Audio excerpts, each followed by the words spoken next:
Hello everyone, আমি মৌমিতা হাজির হয়ে গেছি তোমাদের সাথে দুর্দান্ত সাথে একটা রেসিপি নিয়ে। তো বানাতে চলেছি আজ বকফুলের বড়া। আমরা কম বেশি সকলেই এই বকফুল কুমড়ো ফুলের বড়া খেতে ভীষণই ভালোবাসি। ডাল ভাতের সাথে খেতে বেশ মজা লাগে এই বড়াগুলো। তাহলে চলো ভিডিওটা শুরু করা যাক। প্রথম থেকে শেষ পর্যন্ত দেখার অনুরোধ রইল। বকফুলে বড়া বানানোর জন্য আগে ফুলটাকে কিন্তু আমাদের বেছে নিতে হবে। তার জন্য ফুলের ভেতরে যে শক্ত অংশটা সেটা বাদ দিয়ে দিলাম, আর পেছনের এই ডাঁটিটা কিন্তু আমি বাদ দিচ্ছি না, কেননা এইটা ধরে যখন ডোবাবো বেসনের ব্যাটারের মধ্যে তখন কিন্তু এটা তুলতে সুবিধা হবে। তো প্রত্যেক কটা ফুলের ভেতরের এই শক্ত ডাঁটিটা ফার্স্ট আমাদের বাদ দিয়ে দিতে হবে। আচ্ছা, তোমরা কে কে ভালোবাসো এই বকফুলের বড়া খেতে? আমার তো ভীষণ ভালো লাগে। কমেন্টে জানিও তোমরা কে কে ভালোবাসো। আমার আগের ভিডিওতে কমেন্ট করেছিলে মিতালি দি, ঘুষকরা থেকে আমার ভিডিও দেখেছো, অনেক অনেক অনেক ধন্যবাদ তোমাকে। এইভাবেই আমার পাশে থেকো। আচ্ছা, প্রত্যেক কটা ফুল ঠিক এইভাবেই পরিষ্কার করে নিয়েছি। এরপর আমরা ব্যাটারটা বানিয়ে নেব। তো এটাকে সাইডে রেখে এবার ব্যাটার বানিয়ে নিই। একটা পাত্র নিয়ে নিয়েছি, এর মধ্যে আমি দিয়ে দিচ্ছি বেসন।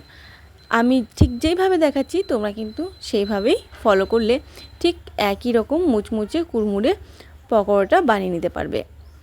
আমি যতটা বেসন নিয়েছি তার হাফ নিয়ে নিয়েছি চালের গুঁড়ি, সাথে দিয়ে দিচ্ছি কিছু কালো জিরে। কালো জিরেটা আমি হাত দিয়ে ঘষে রেখেছিলাম।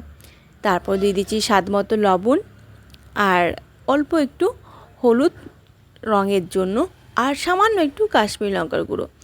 আর এই যে চিনিটা দিলাম, এই চিনিটা দেওয়ার জন্যই কিন্তু এই পকোড়াটা বেশ মুচমুচে হবে। এরপর এই সব কিছু শুকনো বেশ ভালো করে ফার্স্ট একটু মিশিয়ে নিলাম, তারপর জল দেব। মিশিয়ে নিলে কী হবে, ব্যাটারটা বেশ ভালো হবে। আর একেবারেই কিন্তু জল দিয়ে দেবে না, অল্প অল্প জল দিয়ে ব্যাটারটা তৈরি করে নিতে হবে, তা না হলে খুব পাতলা হয়ে যাবে।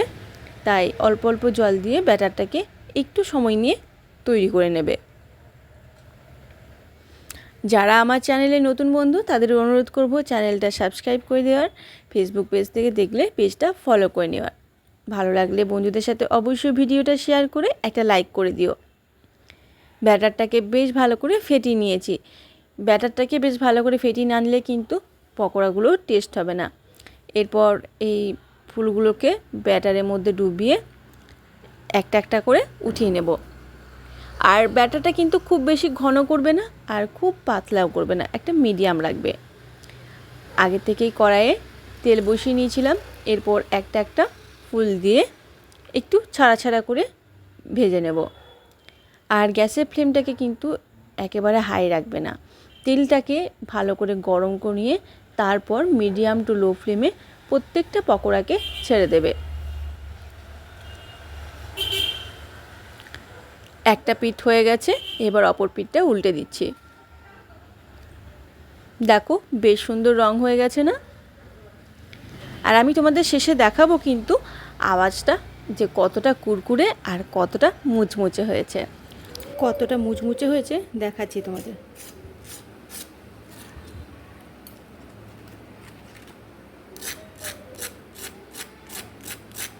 দেখো ভেতরটা ভেঙে দেখাই,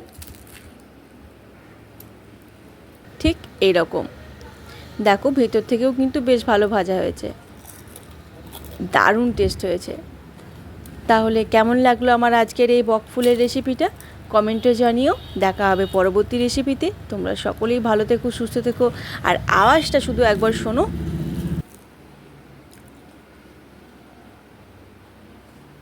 টাটা।